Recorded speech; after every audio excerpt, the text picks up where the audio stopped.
ایک بندہ ایسا تھا جو اتنی عبادت کرتا تھا، یعبد ربہ، اپنے رب کی اتنی عبادت کرتا تھا کہ روح الامین اس سے محبت کرنے لگے، حیران ہونے لگے، یار اتنی عبادت کرتا ہے۔ فتعجب جبریل حیران ہو گئے، اتنی عبادت کرتا ہے۔ ایک دن حضرت جبریل کو بڑا پیار آیا، فاستأذن جبریل فی زیارتی، حضرت جبریل رب کی بارگاہ میں کہنے لگے، مالک فلاں بندہ جو ہے نا، وہ جو مسجد نور میں بیٹھتا ہے، مثال دے رہا ہوں، بڑی تیری عبادت کرتا ہے، میرا جی چاہتا ہے اس کی زیارت نہ کر کے آؤں، اس کی زیارت نہ کر کے آؤں۔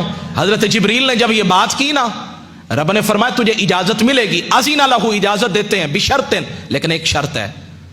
کیا شرط ہے؟ کہا ان ینظر فی اللوح المحفوظ، لوح محفوظ میں اس کا اصل، اس کی جو قسمت ہے نا، تقدیر ہے، ذرا وہ دیکھ لو۔ جب حضرت جبریل نے لوح محفوظ میں دیکھا نا، تو کہتے وہاں تو اس کو شقی لکھ دیا تھا، بدبخت لکھا ہوا تھا۔ حیران ہو گئے، زمین پہ اترے، اس بندے کی طرف گئے، سلام دعا کے بعد اسے بتایا میں جبریل ہوں۔ وہ پھر بھی اس کی عبادت میں لگا رہا۔ کچھ ہوتے ہیں جو حضرت خضر کے پیچھے بھاگتے ہیں، اور کچھ وہ ہوتے ہیں حضرت خضر بھی آ جائیں نا، میں بے ادبی نہیں کر رہا، وہ کہتے ہیں جی خضر آنا تیرا آنا مبارک، لیکن جس کی عبادت میں کر رہا ہوں نا، مجھے کسی کے لیے توجہ دینے کی ضرورت نہیں ہے۔ تو فرماتے ہیں بات ختم ہو گئی، فرماتے ہیں حضرت جبریل نے کہا تجھے اللہ نے بدبخت لکھا ہے۔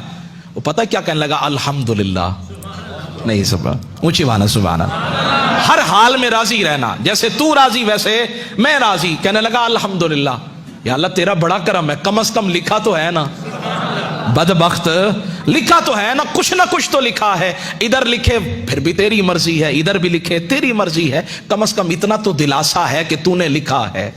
حضرت جبریل کہنے لگے شاید کہ فظن جبریل انہ لم یسمع کلامہ، وہ کہنے لگے شاید اس نے میری بات کو سنا نہیں ہے۔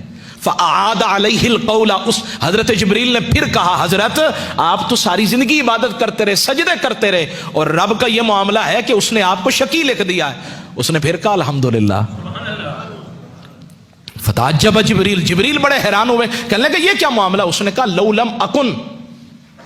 لم اکن، اگر میں اس قابل نہیں تو اس میں میرے رب کا کیا قصور ہے؟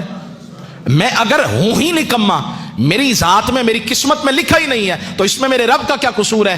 جبریل نے سنا تو اس بات پہ بھی بڑا تعجب آیا، اور جب تعجب آیا نا تو فرماتے ہیں اللہ نے آواز لگائی، صدا لگائی، جبریل اب ذرا انظر فی اللوح المحفوظ، اب دیکھو نا لوح محفوظ میں۔ اب جو دیکھا، فرمایا وہاں بدبختوں کی لسٹ سے نام نکال کر نا رب نے بخت والوں میں اس کا نام لکھ دیا تھا۔ یا اللہ یہ ماجرا کیا ہے؟ فرمایا جو میری ہر ادا پہ راضی ہے، میرے ہر فرمان پہ راضی ہے، تو پھر اس کا نام بدبختوں میں کیوں لکھوں، بخت والوں میں نہ لکھ دوں؟